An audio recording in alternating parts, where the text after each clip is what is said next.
Nze ebyo tebinnuma neemanya okusinga omuntu yenna amumanyi ne katsi yeemanya okusinga omuntu yenna amumanyi.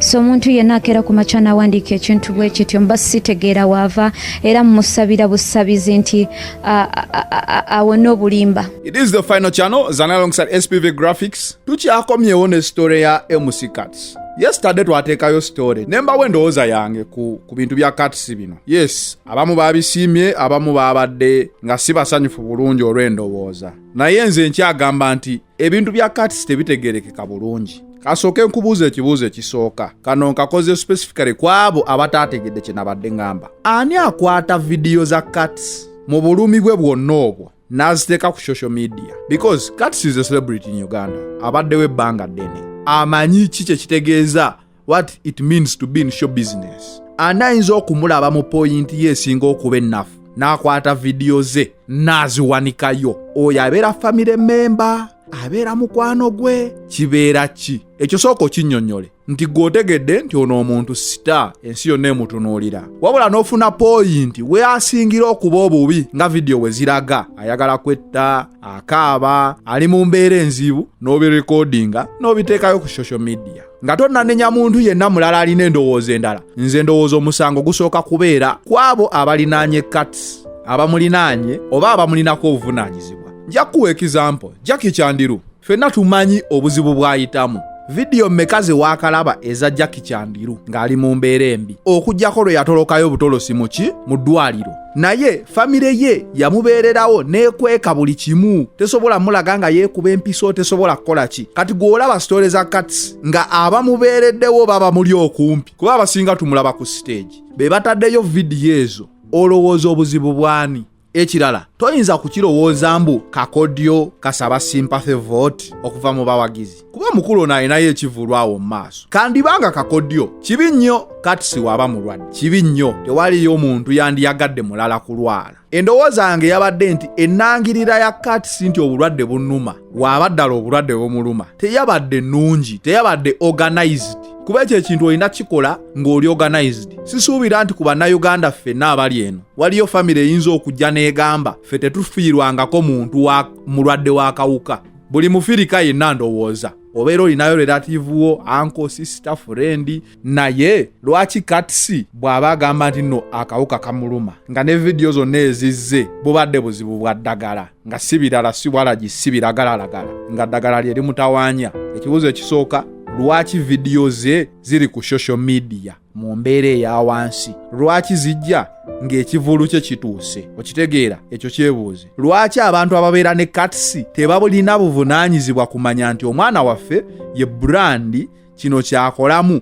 Oyagala kuŋŋamba mbu Cuts ye yeekwata video ezo, waliwo ka video ng'akutta akambe bamugamba teweesala. Muntu kyayinza okukwata video weetyo ng'oli naye mu nnyumba n'agiwanikayo? Aba akwagaliza, aba ayagala ki? Eyo yonna bibuuzo by'oyinza okwebuuza ku ndowooza yange eyajjo. Nenzija ne kugamba waliyo abantu abavuddeyo okufuna obulwadde kiri irreversible oba obufunye. Yes, oyinza olwawo ogguma, naye w'osalawo okulangirira kitegeeza oba oggumye bulungi. Abantu bonna abalangirira mu nsi nti kino ekintu mbadde nkikola nkirekedde awo oba mbadde mulwadde wa kino kati katukirwanyise, tebalangirira batyo. Omuntu w'olangirira mbuno obulwadde bunnuma oba mbadde n'ekizibu ky'omwenge kati nkirekedde awo, tolangirira nga weewaana. Being a star that Cuts is, abakusalawo kulangirira n'agamba bannaaye kanangirire, DJ put down the music, I've gotten this talent has gotten me fame and everything. Naye bino byonna fame byereese na bino nafunamu kino, nafunamu obulwadde. Mbasaba mwenna abadigize oba mwenna abampagira natandisewo initiative egenda olwanyisa obulwadde buno.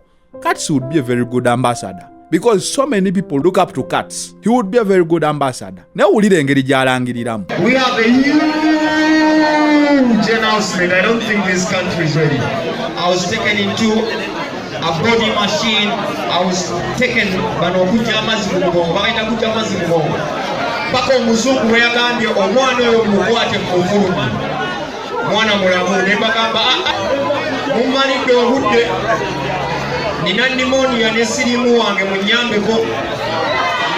ne bagenda ne bagamba promote yandeeta ono tumusigaza wiiki endala kati mu nkume sirimu nga mumanyi omubiri gwe muvuma muliko international medicine go buy it if you can afford it. Bragging just okitegeera tekiyamba waba ddala mulwadde wabula ate nze ange endala gye nkirabamu ndabanga omusajja ali mu showbiz anoonya sympathy vote nze kyendaba waba mulwadde katisi because tetuli basawo ye yayogedde bwaba mulwadde kibi nnyo nti talent ennungi weetyo yalwala n'ate okulwala tekitegeeza nkomerero yansi bantu bangi nnyo bakeera ne bafa abafa accident abafunye ebirwadde awo ebisujja byotategeera ne bafa mu wiiki emu mu nnaku bbiri so sirimu omuntu asobola okubeerawo ng'amulina n'abeera nga akyalina omugaso munene nnyo mu nsi n'okusinga n'abatamulina saagala abantu badda wano ku social media oyogedde bwoti oyogedde bubi nnyo mwe mulina ekizibu sirimu omuntu asobola omufuna n'abeerawo ng'akyali mulamu